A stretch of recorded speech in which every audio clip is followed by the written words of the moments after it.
Well, I think in the interest of time, I'm going to skip the preamble and just say, welcome. I'm glad you're here. We'll try and make this a worthy hour or so for you. And so let's bash on. The title of my talk is Finding Your Customer. Great technology is not enough. And I usually start with some polling as to who you are and what you hope to get out of this, but we've already done that. So in the course of the remaining hour or so that we have, I'm going to try and give you a couple of hot tips on how to find your customers and, with a little luck, succeed with your business. And I'm going to do that in the context of a couple of product launches that I have led, and try to extract from that a couple of lessons that maybe you've learned, and God knows that I hope I've learned. And of course, there'll be opportunities for you guys to ask questions along the way. So Joe told you a bit about you guys, a little on my background. I'm currently CEO of my fourth startup, Scientific Nutrition Products, Inc. We make a 2.5-ounce drink that helps you sleep at night. And I'm in the early stages of discussing an acquisition of the business by another one of those really large consumer packaged goods companies that Joe is referring to. So I look forward to sharing the same level of frustration. Prior to that, I spent 4 years as a principal at a boutique management consulting firm. Carrie, this ought to make your little heart go pity-pat. I served as CEO of Vitasoy USA, which is headquartered in Hong Kong, publicly traded in Hong Kong. I founded 3 prior medical companies. I had a couple of halfway normal jobs, and I went to school. Relevant to much of this, however, is I'm also a pretty active working musician. In fact, played last night. And though I play in a blues band, I also volunteer with a group that plays in homeless shelters. They're a little reluctant to have you photograph the people that are in there, but this is one that I played in at Thanksgiving. So in a recent recession, maybe the last one, the Wall Street Journal did a survey of which businesses died and which ones succeeded. And they found that the ones that succeeded fell into 2 brackets. Either they were a cost leader and aggressively cut their costs, that's probably not you, or they were innovators and they focused on building the brand. And the heart of the matter there is understanding how is your end user dissatisfied with what they've got now. And of course, as attendees of illustrious technical institutions, we're inclined to think that we have to have heuristics and algorithms and et cetera, but it can be as simple as, are there 50 kids who wish they had a bicycle and there's no bicycle shop in town? Because that leads to an opportunity. But fundamental is understanding how is your end user dissatisfied. And I'm going to make a bold assertion here and tell you that your business might get by, but it's not actually going to prosper until you know what is it you're really selling. Is it pain relief? Is it security? What is it? And who actually wants that? Not who needs it, but who wants it. And I've spent an awful lot of time with businesses that focus on who needs their benefit without ever asking themselves, yeah, but who's going to pay for it? And then how do I find them? And if it costs you $5 to find a customer who's worth $3, that's probably not a sustainable business model. So there's some fundamental questions that I posit that you should ask regarding your venture. And they seem simple, but maybe deceptively so. What's the unmet need that we address? Said differently, what's broke that we fix? And who cares? And that is not a rhetorical question. It's specifically who cares? Who's trying to fix that problem? How many of them are out there? And will they spend any money? And then how do I find them and let them know that we exist? If we're Procter & Gamble and we have a $50 million ad budget for a product, that's not so hard to answer. We just splatter the ads everywhere. If we're a startup, maybe we don't have that luxury. How are our prospective customers solving the problem now? And why is what it is I'm offering compellingly better in their eyes? And not in our eyes, but in their eyes. Why will they think it's better? And then exactly who's going to pay me and how am I going to make any money? And as a sidebar, though you'll spend more time on raising capital, most investors know that most of the places where they put the money is going to, most of those places are going to go bust. And so when they look at you, they say, well, you're smart and you're talented and you're probably kind to animals and all of that, but still I'm afraid that you're going to lose the money. So really my primary goal is try to assess whether or not you have a prayer of succeeding with this. And there's a non-negotiable requirement here. You have to have customers. You don't have to be smart. You don't have to be rich. You don't have to be good looking. If you have customers, people will think you're smart. You will make money. And if you make enough money, they'll probably think you're good looking. So the fundamental question is, therefore, do you have any customers? Will you have any?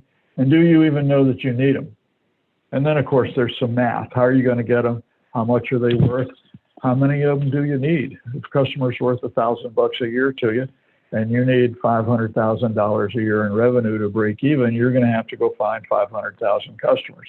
How long is it going to take you to do that? So there's two descriptors that I believe you want. You want your solution to be both unique and important. That's the sweet spot. So an example of something that's important, arguably, is air, but it might not be unique. And an example of something that's unique, but many people other than those who are on this talk tonight might argue is not all that important, is MIT decals. So there's a fundamental question here. Can you build a business selling air? And if you think about that, you'll probably think, well, you could buy one of these little goobers that blows air onto your computer and gets rid of the breadcrumbs that are left there because you ate breakfast, lunch, and dinner at your computer.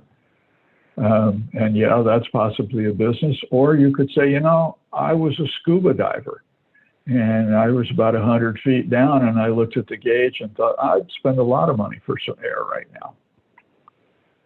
And ditto, if I said, you know, for about 15 cents worth of materials, you could sell these things that are at $5 or $10 a piece. You'd say, well, that sounds like a pretty good business. Who's going to buy them? Answer, proud parents.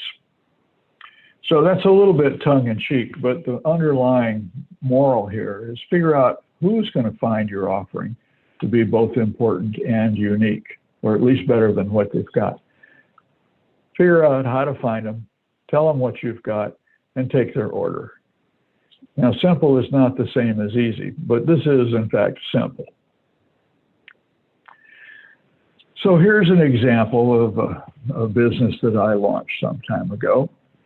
I was in the healthcare world, and I was running the clinical nutrition division of a California medical company. And the deal was the company was doing about $200 million at the time. An entrepreneur bought them, took them private, did a leverage buyout, fired most of the senior managers, brought in some energetic new people, said, I want to grow this thing by 50% in 3 years, and then let's go public. And here's a little stock for each of you, and we'll all make a little money. It was quite motivating. And the business that I ran was very profitable. We would make a liter of solution for IV injection for $3 and sell that same liter for $70. So I was responsible for a significant portion of the company's gross profits. But I have a bad habit of talking to customers, and I realized that people would soon be unwilling to pay a whole lot more for something that was only slightly better. And that would threaten our ability to make our numbers and go public. So I needed to find something new to do.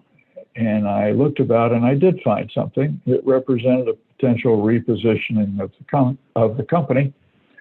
And furthermore, I was excited to see that nobody in the country had ever done this.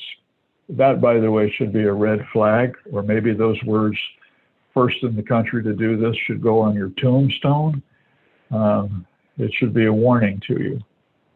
The market at the time, and I knew a little bit about this because I had been working in that market when I was at Baxter, there were 400,000 patients in the country whose kidneys had failed.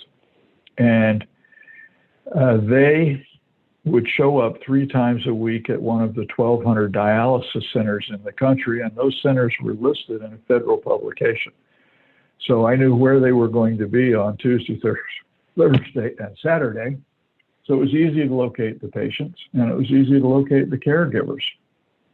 One of the things that happens when your kidneys fail is you can't casually take in fluids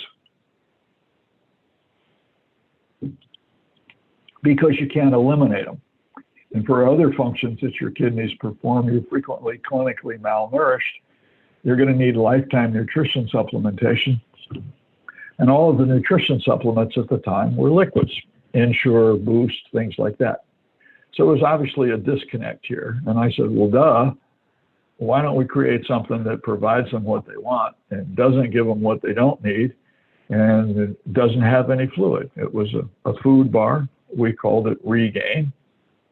And we asked a clinical question, does it work? Because we'd come up through the pharmaceutical tradition. We ran clinical trial, and not required, by the way, for non-prescription products, but we did it with Kaiser Permanente, those of you who know the California system. Bottom line was it worked. The product measurably improved the patient health. I said, well, what's the business opportunity look like? And we noticed that dialysis patients see a doctor regarding their dialysis regimens. They see a dietitian regarding their nutritional requirements. We said, well, we know how to do this. Let's go ask the opinion leaders, is this something you would recommend? And what we heard from everybody was, indeed, they would. And we said, well, how do you think it stacks up against the competition? They said, well, really, you don't have any because you're the only one in the market that doesn't have any fluids. We said, well, how many of your patients would you recommend this for? And they said, all of them. I said, really? How many days a week would you recommend that they take this? And they said, 7. I said, really? Well, how do you feel about $3 a bar? And they all said, sounds good. We said, holy smokes, we ran the math and we said, this is a pretty good sized business opportunity. We did a revenue forecast for the company. We said, this is really exciting. So we pulled together a product launch. We developed all the marketing materials. We trained the sales force. We made the product. We brought in the photographers, did the beauty shots, did the brochures, pulled together commission plans, and went to market. And it was a complete disaster.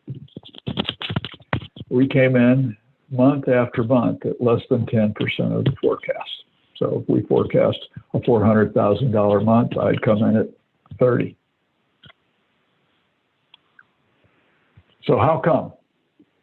This is your turn to talk or raise your hand. So Claire, Terno, how do we do that? Do they raise their hand if they want to tell me what I did wrong? Yes, everyone should have the ability to raise hands. It's no longer blue, but you can still raise it. Okay, well, so somebody tell me what I did wrong. Amrin? I'm not too sure if I heard you mention like interviewing or talking to the actual customers or the users of the product. So perhaps okay, what would I have learned if I had done that? Well, you could have learned. What would I have asked them? Yeah, like maybe they need it, but do they like it?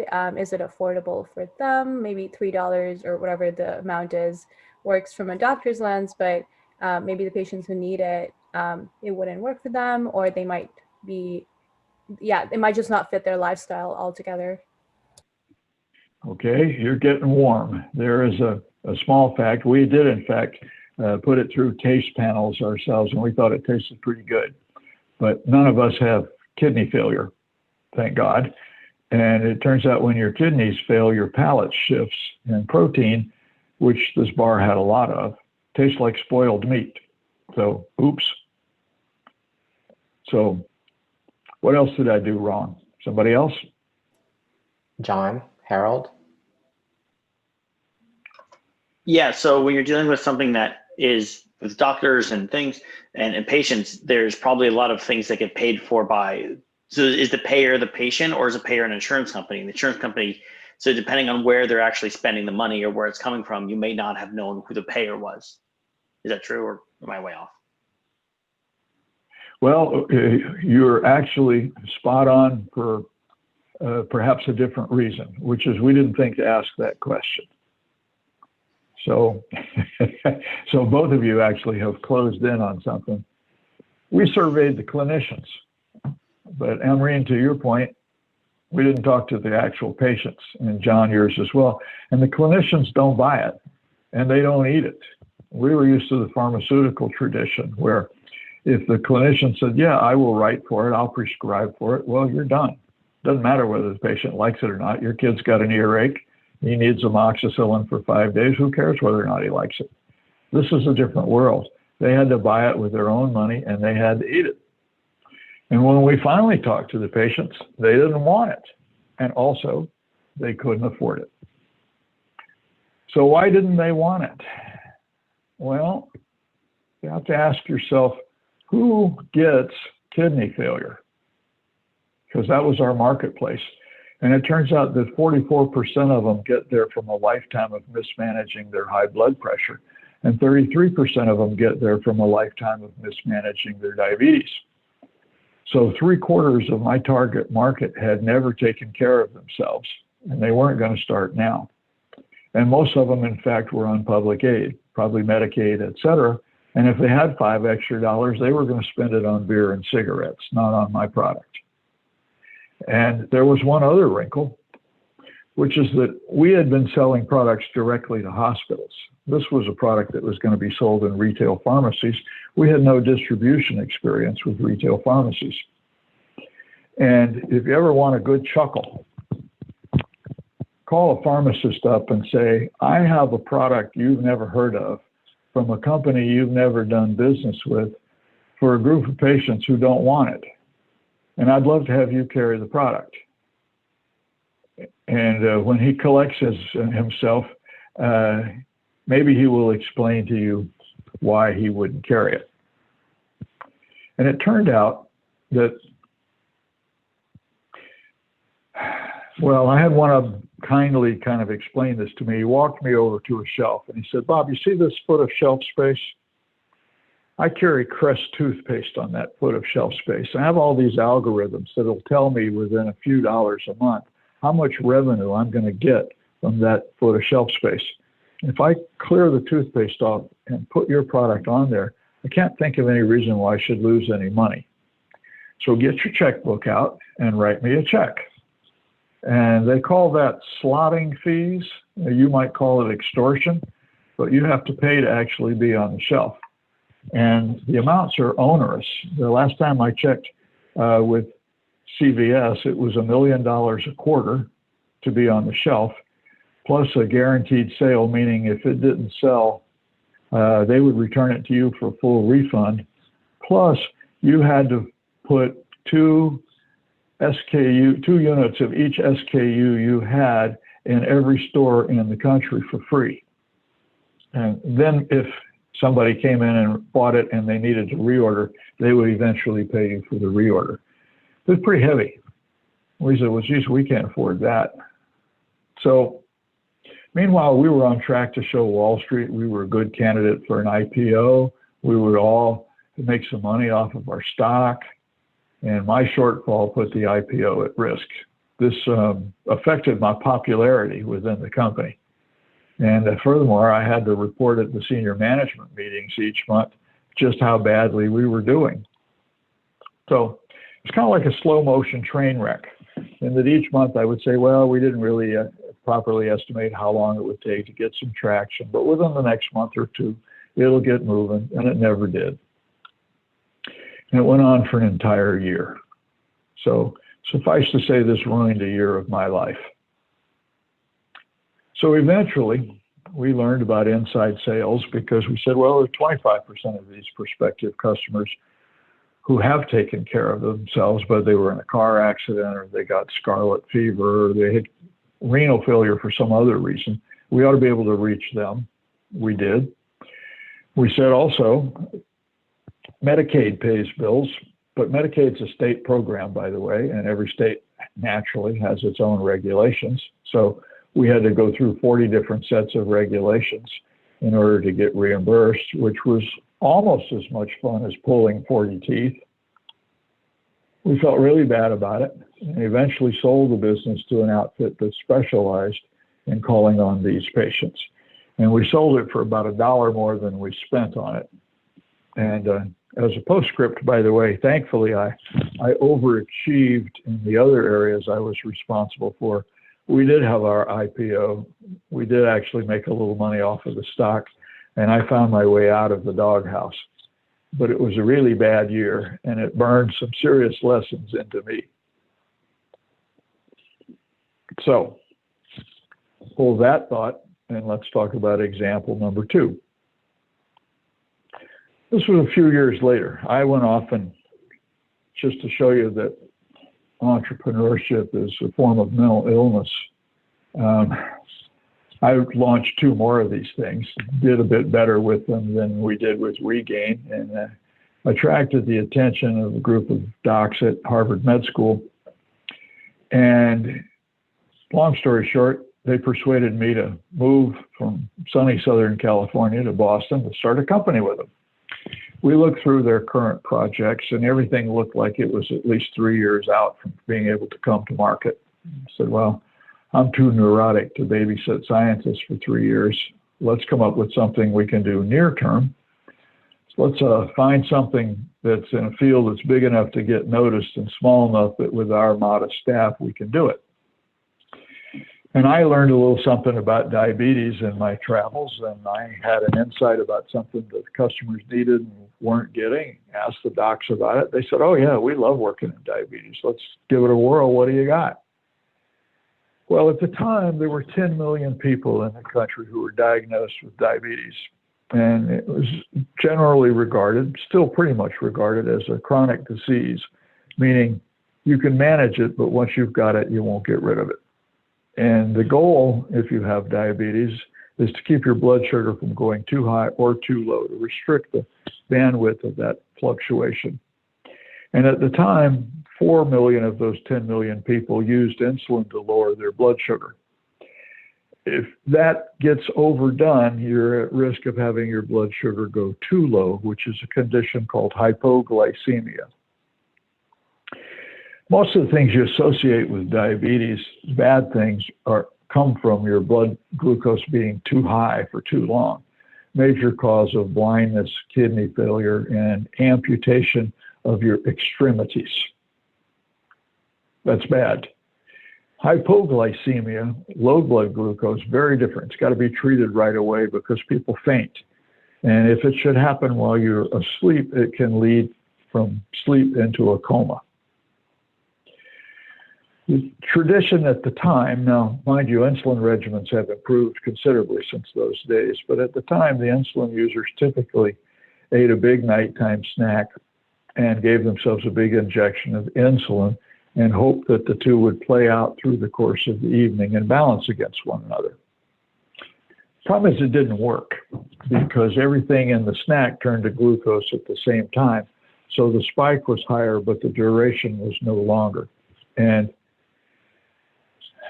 at about 2 in the morning, the food would run out, the insulin would be still working. And we held focus groups. Most of you know what those are.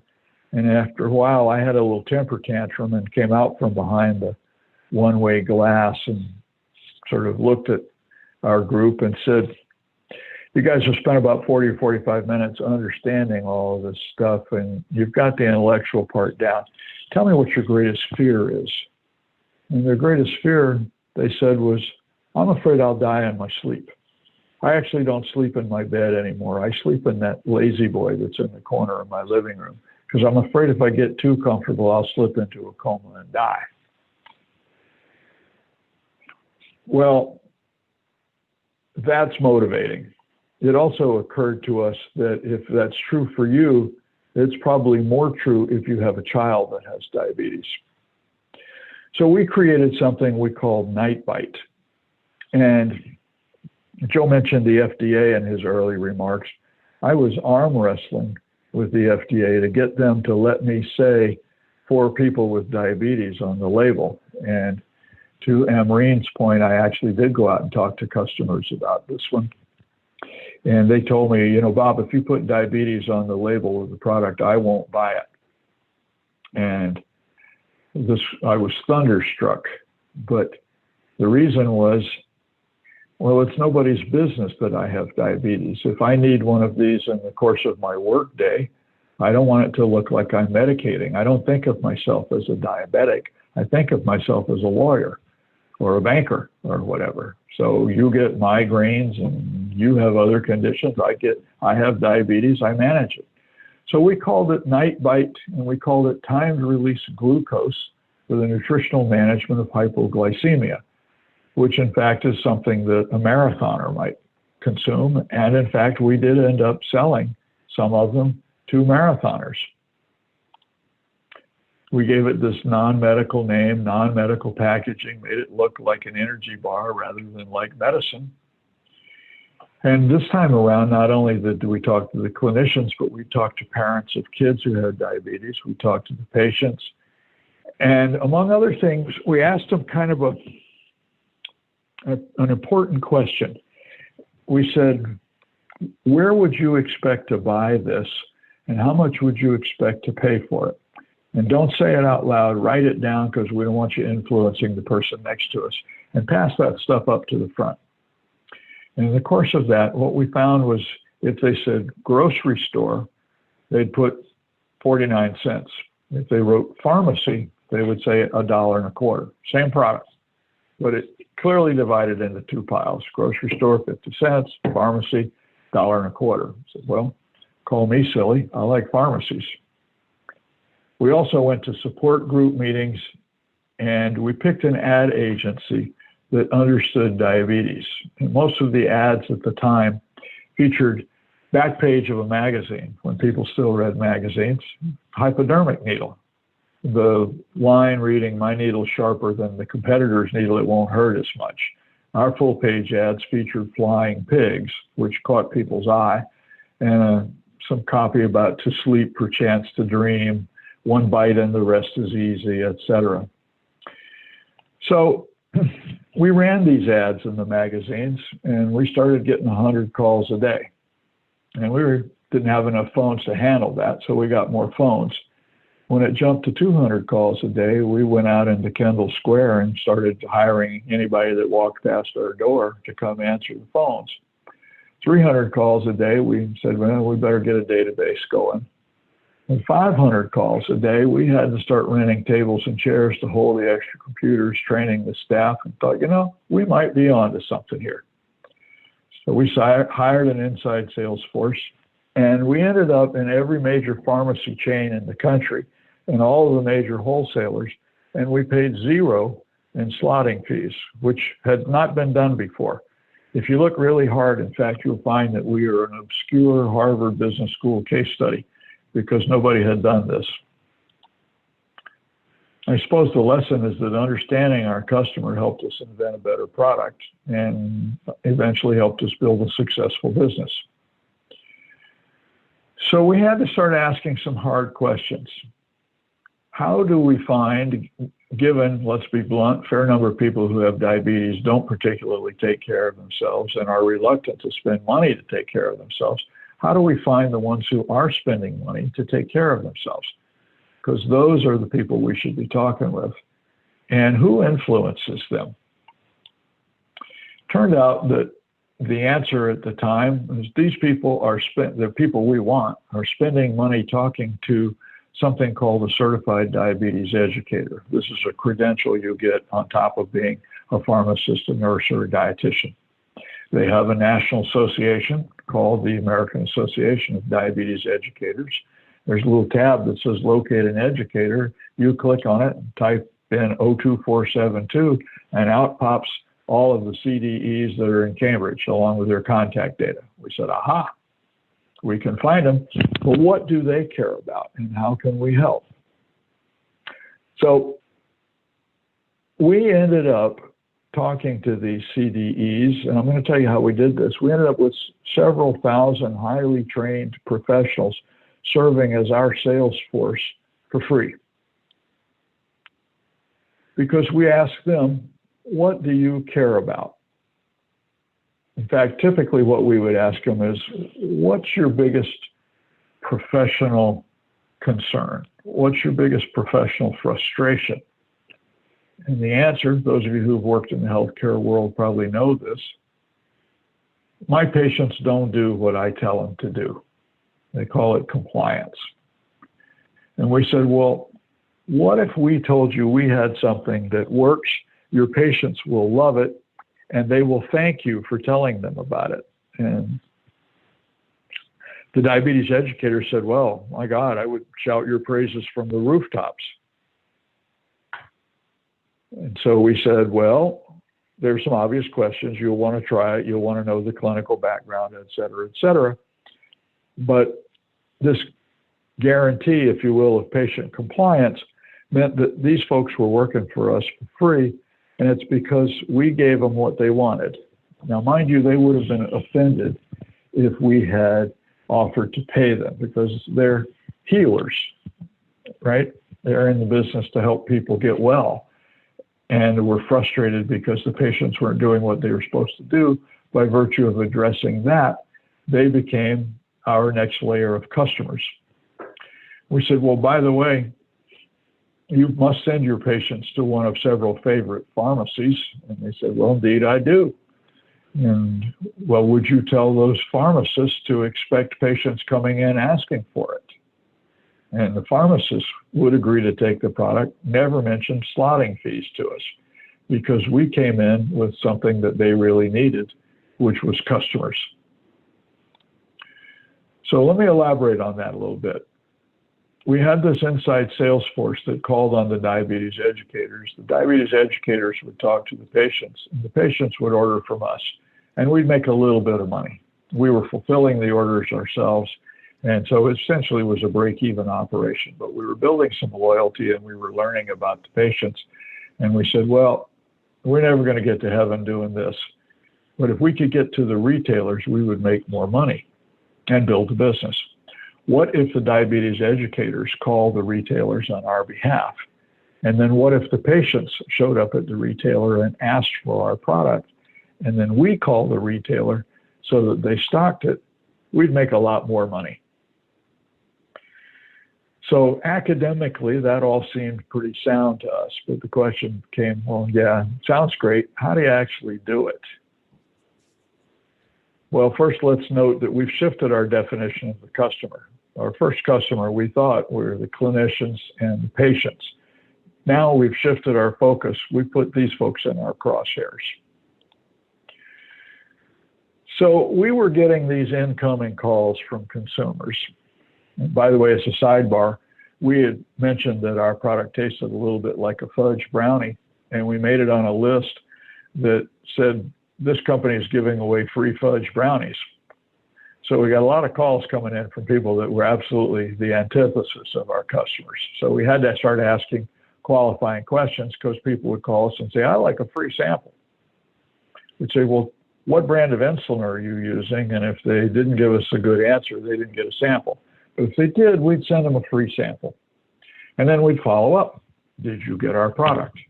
Because just because we sent it doesn't mean you got it. And what did you think? Okay, here's a little sidebar. And I don't know how many of you know the difference between an open-ended question and a closed-ended question. But a closed-ended question can be answered usually by yes or no. So if we said, well, did you like it? And they said no. And then it's sort of like, well, now what do we do? But if you said, what'd you think? Tell me about it. And they said, well, I didn't like it much. You'd say, okay, what else? It worked great. And what else? Well, I'd like some more. So we asked open-ended questions. And we would say, you know, for a limited amount of time, we'll pay the shipping. Wouldn't you like to order some more? And most of them said yes. And of course, we tracked how long it was supposed to last. We'd call them up and say, isn't it about time for you to reorder?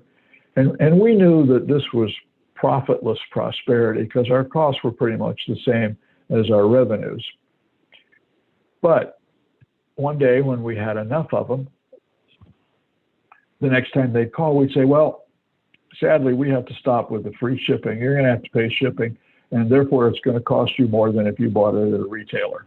So wouldn't it be convenient for you to buy Night Bite, same place you buy your insulin? And they'd say, well, yeah, that makes sense. And they'd say, well, where is that? And can we call them? And they'd say, well, it's Hadzima's Pharmacy.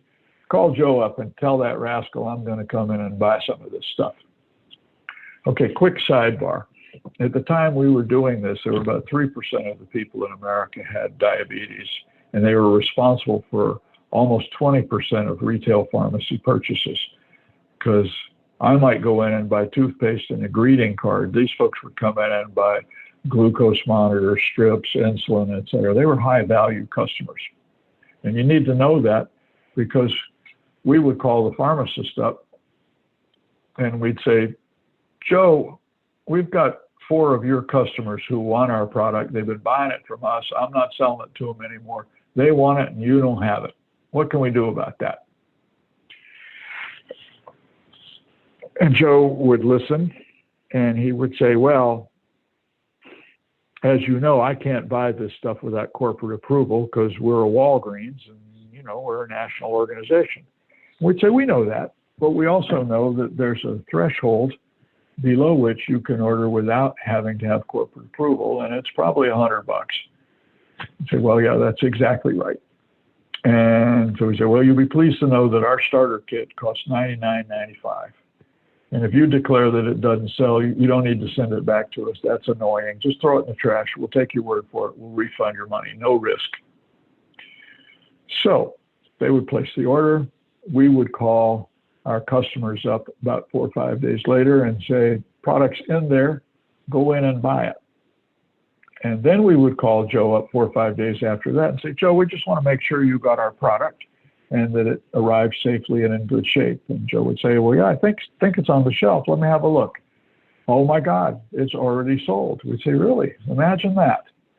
Well, you should reorder, Joe, and you probably need larger volumes. And nobody ever mentioned slotting fees because we came in with what they wanted, which was customers. And when the question did occasionally arise, I would simply say, look, I'm not paying you to find the customers. I did that for you. I'm sending you business, incremental revenue.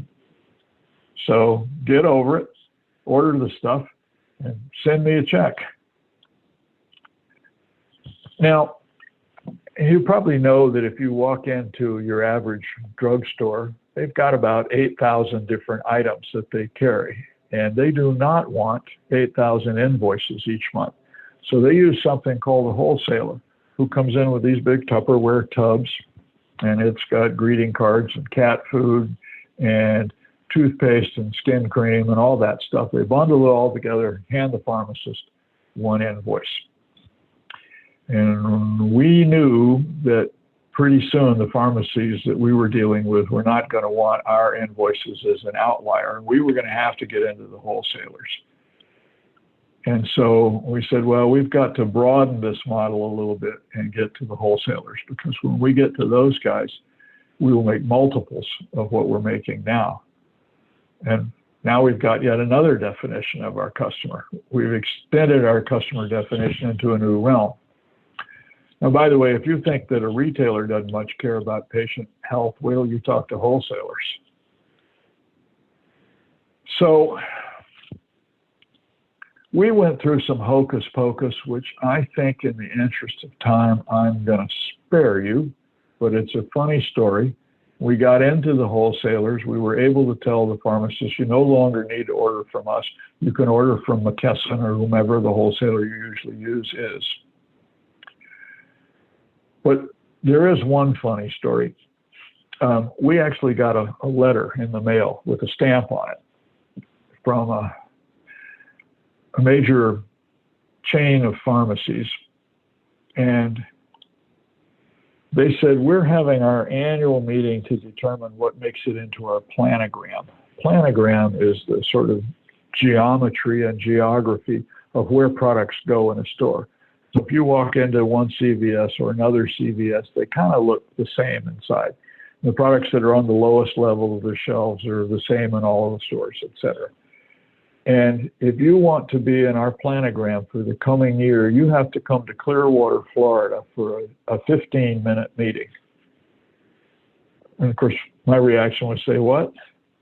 So we talked to a few people and said, what's up with this? And they said, well, this fellow, Jeff, that you're going to be meeting with, he's charged with extorting as much money as possible from the various vendors so that they can end up on his shelves. That's how he gets evaluated for his work this week. So he has a job you don't want. And we talked about it in our little startup, and we said, well, we don't have any money, and we're not about to pay slotting fees to this guy, but we're feeling a little pugnacious. Let's fly to Florida and go see him. So we did, and we're sitting in the lobby of their corporate headquarters, and you've never seen a circus like this. There were people there with end cap displays and all sorts of things, and they were basically saying, I'll walk your dog, I'll pick up your dry cleaning, here are all the wonderful things we'll do for you. And the two of us were just sitting there with the briefcase. And when our time came, we said, Jeff, this just isn't going to be like any other 15-minute meeting you've had this week, because we don't have any money. We're not going to give you a nickel, but we'd love to take the 15 minutes and tell you why you want us. And he started grinning. He said, well, it's your 15 minutes, sport. Use it however you want. So we spent the first 10 minutes talking about our company and talking about our product. And then we opened the briefcase and pulled out a printout and said, these are the individuals with diabetes that we've done business with in the states where you have stores. And there's 10,000 of them. And we're tired of dealing with the fulfillment ourselves. All 10,000 of these customers have asked us the same question, which is, where can I go to buy your product? So Jeff, how would you like us to answer their question? And he sat there for about 60 seconds, which doesn't sound like it's a long time unless you hold your breath. And he said, okay, you're in. No mention of slotting fees. Once again, because we had what he wanted. So, skip to the end of the story. Business grew handsomely. We had a remarkably high reorder rate. We had a lot of publicity with them in the field, got numerous offers to buy the business, and eventually sold it to a pharmaceutical firm in Costa Mesa, California, that's about $1 billion in annual sales. So, I've told you about two experiences, one that was a complete flop and one that actually did reasonably well. I think I've learned a few lessons. I would like your help in summarizing those lessons, because I'm still out there in this game. As you know, my fourth startup right now. So what should I have learned from these experiences that might be relevant to building my next sales model? And of course, if you're actually thinking about this, maybe they'll be relevant for you. So raise your hand and tell me what I should have learned from all this.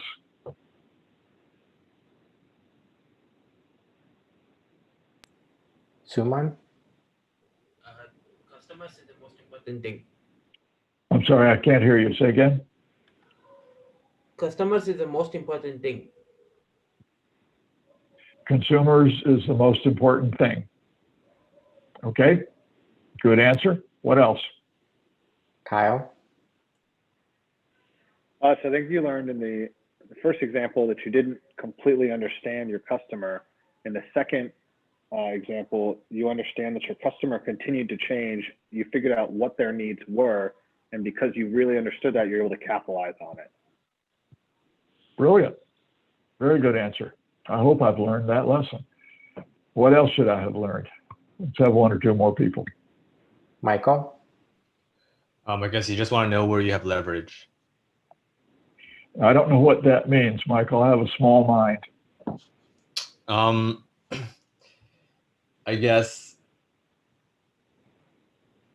knowing when you can give people what they want so much so that they're not going to make you pay for it and they actually want you. Like what we did with the pharmacists and with the pharmacies and the wholesalers. Sometimes people, let me rephrase, you're onto something here. Let me try to rephrase it. Sometimes what people want is something other than money. And understanding what is their unmet need at different tiers of your customer constellation can help you an awful lot. Quick sidebar on that. With this food for sleep business that I'm selling now, we figured out that our launch market ought to be competitive athletes, because we'd say better performance and better recovery through better sleep. And by the way, you won't flunk a drug test because it's just foods. And a lot of them would say, sign me up. But we asked ourselves, who influences them? Who do they actually listen to? Because they're certainly not going to listen to a lying entrepreneur like me. And the answer turned out to be strength and conditioning coaches, all of whom want their athletes to win and succeed without injuries. And if we could help them provide that, then they would be quite willing to tell their athletes. I mean, I might talk to 2 or 3, they'd talk to a couple hundred. So understanding what the influencers, who the influencers are and what they want is an elaboration on this big word you used, Michael, which was leverage. So thank you, you're right. So here's what I hope I've learned. Know your customers intimately and ask yourself, what are they really buying? And I'm going to elaborate on that in a minute. But if you think you have a product for everyone, it's not actually for anyone. You're going to have to get your positioning right. And then if you do, sometimes you can sell silly looking things like air. And you need to understand that nobody actually needs your product or service. For example, I'm wearing glasses, but I don't need glasses. I need to see better. And so I hired glasses. And some of you hired contact lenses, and I bet some of you know that somebody who went to the laser surgeon and did that. But the underlying need is I need to see better. So your prospective customer might need the benefits of what you're offering. Let's sell those first, then provide all the technology as a reason to believe. And if you remember only one slide from my presentation tonight, I suggest it's the one I'm about to show you. People talk about segmenting their market, and the traditional, in fact, cliched way of doing this is demographically. Oh, we're looking for women between the age of 25 and 40 who do primary shopping and who are making at least $100,000 a year. I will argue that for you, that's the wrong way to go. That you should be segmenting your market, but you should segment it according to motivation, not according to capability. I was briefly in the weight loss business for a while, and we had customers women who were a size 4, who did not need our weight loss product, but they wanted to be a size 2. And so they were motivated and they bought it. They became our customers. So find who's feeling the pain right now. So if yesterday you survived your first heart attack, and I have something that'll prevent you from having a second heart attack, then you're probably right in the target zone for me. If you didn't survive your heart attack, obviously you're not my customer. The next tier down is your brothers and sisters. You say, my goodness, I have the same DNA. I should be worried. Family members and friends say I'm vigilant. But an awful lot of people look at this pyramid and say, Bob, all the volume is down here. And it's nuts to ignore that. Why don't you go where the great bulk of the people are? And I say, because that's a graveyard. Let somebody else who's willing to blow an awful lot of money start there. You start at the top. And there's 2 reasons. One is I think you'll succeed most quickly there. And second, if you can't succeed in this target-rich environment that's at the top of this pyramid, then you don't have a good idea. Shoot it. Go do something else. If you want to change your consumers' buying habits, that's really hard to do. You need to be addressing things like pain, fear, greed, vanity. Those things will cause people to change their behavior. But just trying to say do it because it's a virtuous and righteous thing to do is a tough sell. You'll get some customers, but not as many and not as quickly and not as inexpensively if you were selling solutions for pain, fear, greed, vanity, that sort of thing. And so when you think about what I was addressing with regain, really the benefit was once every 6 months, the doctor would pat him on the back and say, congratulations, your blood chemistries have improved. Well, that's virtue. And we didn't do very well with it. But what was I selling with Night Bite? Well, the answer was I was addressing their fear. I'm afraid I will die in my sleep, or I'm afraid that my 8-year-old Jessica will die in her sleep. And once we figured that out, then we knew just how to go about addressing the market efficiently. So those of you who are just exploring all of this stuff very likely are considering taking marketing courses if you've not already. I salute you. I think it's smart to do that. But I'm going to give you the headlines in 2 easy steps. Find out what your customers want, give it to them. And there's all manner of, third order polynomials you can use to describe consumer buying patterns, et cetera. And if you learn all of that, that's well and good. But if you do it and forget these 2 things, you will have missed the boat. So focus. Launch your business in the niches where you can get started, and then grow into the bigger opportunities, or sell your business to somebody who's got more money than you do and let them grow into it. But you need a launch market that's going to get you started. And if you're thinking about your product or service right now, ask yourself, where should I get started? And forgive me, I had a boss who used to go around the office saying this to me, and it drove me nuts, but I can't forget it. He would say, Jones, there is no hocus pocus that takes the place of focus. It's like, God, make him stop. But it's important. So instead of promoting your product, I think of it as finding your customer. So if you design your product to do a specific job for a specific kind of customer, and then go find those customers, the selling is actually pretty easy. And you've got to talk with them. There's only so much you can get from reports or, God help you, social media. I mean, it can be very useful in some circumstances, but I find when launching a product, I'd be at risk of dying of old age before I got meaningful answers from Facebook campaigns and Google AdWords and all of that. And I'm going to spare you the brief rant on food for sleep and social media because we're running low on time. When we see each other next week, if time permits, I will take a sidebar and tell you a 5-minute story.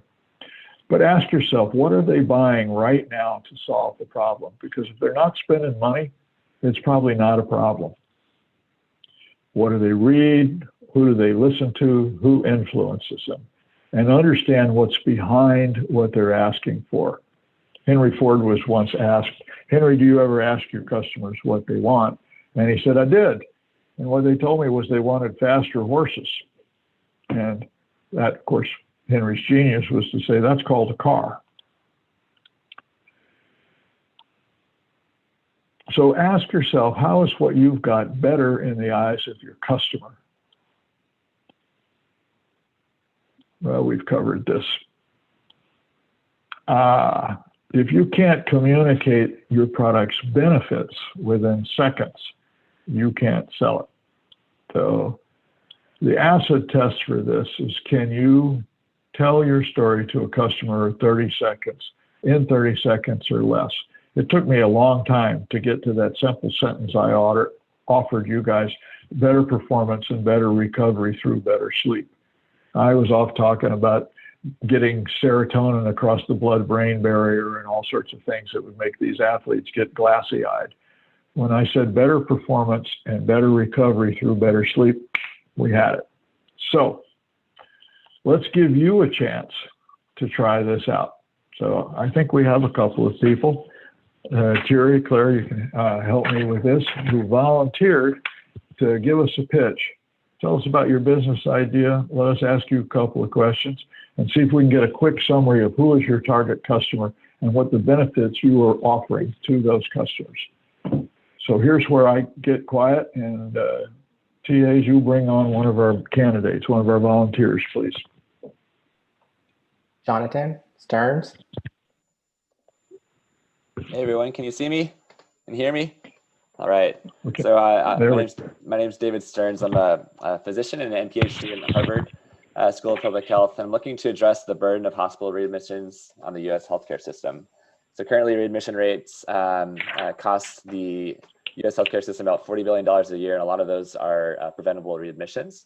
So our idea is to reduce preventable readmissions and their associated financial costs to the hospital systems and improve patient outcomes by connecting hospitalized patients with a dedicated remote health coaching team, which will engage patients actively when they are discharged from the hospital with compliance with medications, reiterating plan of care from the hospital team, addressing any patient concerns or questions they might have after discharge, and then ensuring that they're being seen appropriately for follow-up from their primary care and specialists. And that's really the gist of our plan. Let's stop right there. Thank you, David.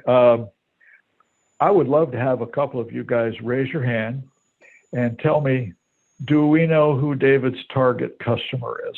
And do we know what the benefit is to those customers? He's got a very ambitious goal here. I mean, nothing less than changing readmission rates in the hospitals around the country. Make no small plans, David. Yes, sir. That's a big deal. But I'd like you guys to tell me, based on what you've just heard from him, who's his target customer and what are the benefits of those customers? Or if in fact you don't know who his customer is and what the benefits are to those customers, I think we should offer David that respectful feedback as well. So, Tierno, pick somebody, please. The customer is the hospital, which loses 1% of total Medicare benefits if their readmissions are too high. They lose billions of dollars a year from having too many readmissions within 60 days. So they're the ones that are going to benefit from not losing customers. David, do you agree with that? I do agree. Thank you, Gerald. So if you use Gerald's feedback, you might reposition your quick description with his opening remarks. Hospitals currently are losing, back up, hospitals which are thinly capitalized to begin with are losing billions of dollars a year in revenue because they're penalized when patients come back because the hospital didn't solve the problem. We have a way to reduce those readmissions and save the hospitals that money. Mind you, I just made that up. You can probably do better. When Joe starts talking about business models, we're going to dive into the fact that the actual person who has to comply with all this is the patient, who is not necessarily the economic beneficiary. I mean, arguably, if you help them solve their problem, they are. But I've worked with plenty of patients who actually don't give a damn about their health. I've worked with patients who sitting in a wheelchair with the oxygen in their nose smoking a cigarette. One of them literally blew the roof off of her 3-flat because oxygen loves combustion. So, so there's all kinds of stuff to talk about here for you. But nice job, and thank you, Gerald. Let's have one more person. So, Tierno, somebody else raised their hand? No hands so far. Oh, you cowards.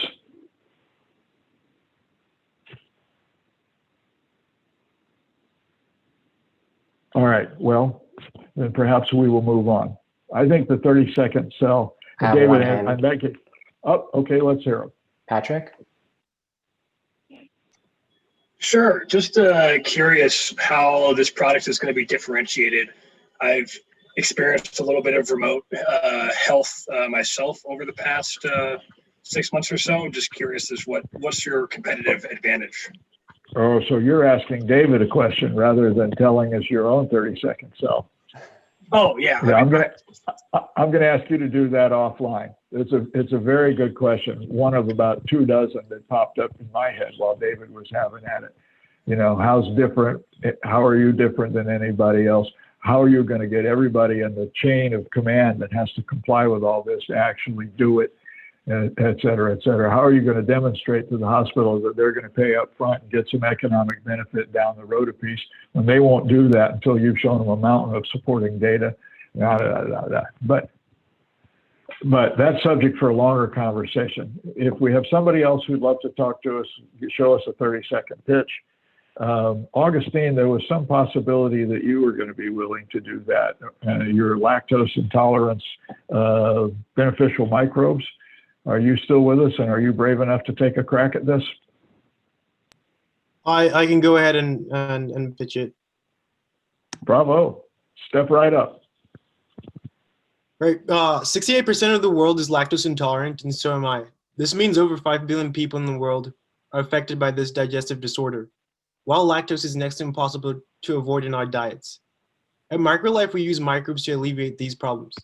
Current microbe delivery technologies are lacking, and at MicroLife, we offer an MIT patented technology, precise and targeted microbe delivery for better outcomes. Not bad, not bad. Okay, so same question for the audience, and thank you, Augustine. I salute your courage. Same questions for our audience here. Who's his target customer? And did he tell us what the benefits are to those customers? So somebody raise their hand and help this man out. Share our wisdom, please. John. So his target customer would be the people who are lactose intolerant but want to have lactose. So like it would be people, I mean, a lot of me personally, as well as other people that have to do that, go around and find other ways to get around lactose. So people at cafes, people at grocery stores, people at restaurants. Okay. Let's say that I am not lactose intolerant, and further, let's postulate that I have no idea what that means. So, did Augustine tell us the consequences of lactose intolerance and the benefit to his target customer if he eliminates that problem? No, it assumed a lot of knowledge. Right, right. And who is actually going to buy Augustine's product? It'll be the consumer, would it not? Well, let me ask you, Augustine, it would be the consumer, would it not? Yes, it would be the consumer. All right. So it may be that the consumer doesn't need you to explain the consequences of lactose intolerance, nor the benefits of getting rid of that problem, because he already knows. I've done a little bit of work with people with celiac disease, and it's pretty vivid. So it could be that all you need to do is broaden this just slightly if you're talking to prospective investors or teammates. And if you're game to have a longer chat about that when we talk about presenting your venture next week, we can talk a little bit about how you might resequence this. Because you could say, I forget the number, 58% of the world is lactose intolerant. And for those people, the following dreadful things occur. And yet it's impossible to avoid lactose. And here are the current solutions for lactose intolerant. And they're pretty inadequate for these reasons. Ours is better. Here's why. So, but we'll cover that next week. All right, I'm going to stampede us toward a close. And thank you very much. Final questions. Who's going to be my first customer, and exactly how am I going to find them? And how do I know that they will be willing to pay for my product? This gets overlooked over and over again. How do I know they will be willing to pay for it, and how much? And then you get into distribution channels, and how are you going to hire the perverse individuals who actually enjoy selling?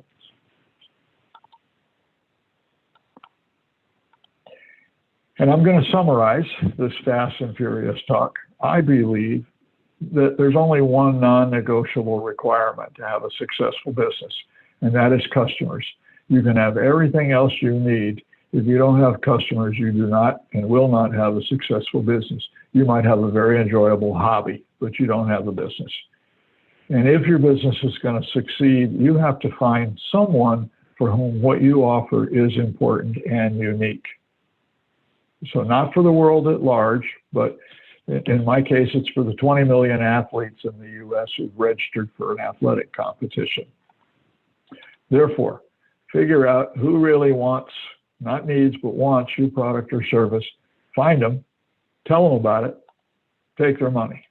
Thank you very much.